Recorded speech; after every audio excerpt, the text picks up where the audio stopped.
పరిస్థితి అంటే మన బీసీల పరిస్థితి ఎంత దయనీయంగా ఉన్నదని ఆలోచన చేయాలి. 75 సంవత్సరాల చరిత్రలో ఇప్పటి వరకు కూడా ఒక బీసీ ముఖ్యమంత్రి కాలేకపోతుంది. మరి ఎందుకు కాలేదనేది ఆలోచన చేయాలి. కేంద్ర మంత్రులుగా కూడా మరి బీసీలుగా తెలంగాణ నుంచి కాలేకపోతారు. ఎందుకు అయితలేం అనేది మనం ఆలోచించాలి. మరి పార్టీ రాష్ట్ర అధ్యక్షులు మరి ఏ సామాజిక వర్గాలకు ఏదే వాళ్ళు ఉన్నారనే ఆలోచన చేయాలి.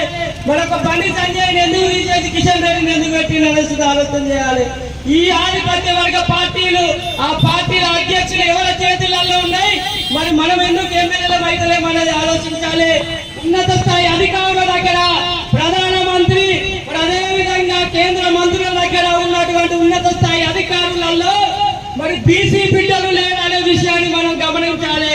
జాయింట్ సెక్రటరీలలో క్యాబినెట్ సెక్రటరీల కింద పనిచేసే అధికారులలో మరి బీసీలు లేరు.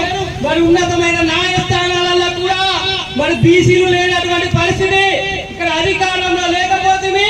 అదే విధంగా రాజకీయంగా ఉన్నత స్థాయి ఉద్యోగాలలో బీసీలు లేకపోతుంది. మరి మన గురించి మాట్లాడేటోళ్ళు ఎవరు ఉంటారు? జనాభాలో 60% ఉన్న బీసీలకి 27% రిజర్వేషన్ ఉన్నటువంటి పరిస్థితి మనది. మరి ఈ రోజు 10% కూడా లేనటువంటి ఆధిపత్య వర్గాలు మరి అందులో పేదవారు 2% కూడా లేనటువంటి పేద వర్గాలకి ఈడబ్ల్యూఎస్ రిజర్వేషన్ తీసుకువచ్చి మరి బీసీలకి ఎంత నష్టం జరుగుతుంది అని ఆలోచన చేయాలి. ఈడబ్ల్యూఎస్ రిజర్వేషన్ అంటే మన బీసీలకి 70 మార్కులు వచ్చి ఉద్యోగం రాదు, కానీ ఆధిపత్య వర్గాలకు 60 మార్కులు వచ్చిన ఉద్యోగం వస్తుంది. అంటే ఈడబ్ల్యూఎస్ రిజర్వేషన్ ఈ రోజు 24 గంటల ఉన్నత స్థాయి అధికారులు అధికార బలంతో ఉపయోగించుకొని ఈడబ్ల్యూఎస్ రిజర్వేషన్ తీసుకున్నారు. అంటే అధికారానికి ఎంత బలం ఉంటుందో మనం ఆలోచన చేయాలి. ఇంకెన్నేళ్ళు మరి ప్రతి ఆధిపత్య వర్గాలకు కూడా వాళ్ళ మీటింగ్లకు మరి మన బహుజన బిడ్డలే మన బిడ్డలే మరి మీటింగ్లకు పోతుంటారు. మనమే ఎగురాలి, మనమే తుడకాలి, మనమే పాడాలి. కానీ వాళ్ళేమో గద్దెనెక్కి కూకుంటారు, మనమేమి ఈ జెండాలు మోసుకుంటూనే ఉంటాను. మన ఆలోచన చేయాలి. ఇన్ని ఏళ్ళకు కూడా మన బహుజనులకు రాజ్యాధికారాన్ని తీసుకురావాలి. మరి మంచిర్యాల నియోజకవర్గంలో ఒక బీసీ బిడ్డ గెలవాలనే ఉద్దేశంతో ఈ యొక్క సమావేశాన్ని ఏర్పాటు చేసిండ్రు. ఈ రాజకీయ చైతన్యానికి చాలా సంతోషకరం. 75% మరి ఈ రోజు పద్మశాలి పరిస్థితులు కూడా చాలా దయనీయంగా ఉన్నది. గుజరాత్ బిడ్డలు 45 లక్షలకు పైగా గంగ పుస్తకం ముదిరాజు బిడ్డలు ఉంటారు. మరి ముదిరాజు బిడ్డల పరిస్థితి, ముదిరాజు బిడ్డలు మరి ఒక్క సీటు కూడా ఈ రోజు కేటాయించినటువంటి పరిస్థితి.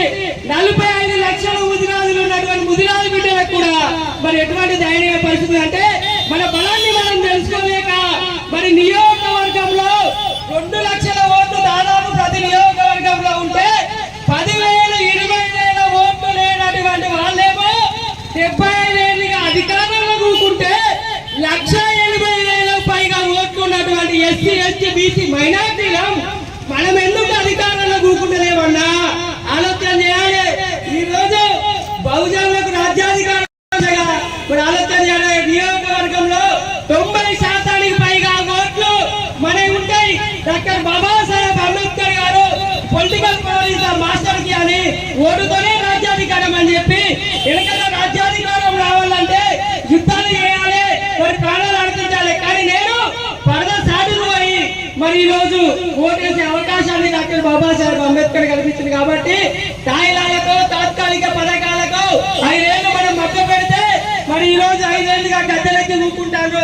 అధికారం లేకపోతే మన జాతులు అంతరించిపోతాయా? కాబట్టి బహుజనులకు రాజ్యాధికారం రావాలి.